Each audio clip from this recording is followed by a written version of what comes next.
First thing you're going to need to do is, if you already do not have the app, you basically need to search for Lime on Google Play or App Store. You can get it for no cost whatsoever. And once you do that, you can basically create an account using your email or phone number, and you can see all of the scooters just on your local area like so. You can see if there's a red zone, that means you cannot park there, and all the green dots indicate the scooter, and you can see the battery life on them as well. Once you've actually located a scooter that you want to rent, in this case, you just want to click on the scan option, and you can see your scooters right here. Now, all you're going to want to do is you want to go over to this QR code just on the scooter, and you basically want to scan it, or you can actually click on the keypad just on your screen and type it in, or use the flashlight if it is night. And doing so will allow you to actually start your ride. You can view all of the different zones and the different speeds you can go in this thing like so. Red means you cannot ride there and it will automatically stop if you try to ride there. Yellow means it's going to only go slow, and white means you're in the good, clear to go. And basically you can ride, you can see the battery life. This one has 4.2 miles left on it, and you can basically see information and how you actually want to ride it. All you want to do is you can simply twist the bell to alert people.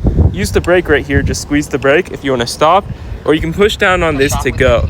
And you basically want to push down with your foot just like you would on a normal scooter to actually get started.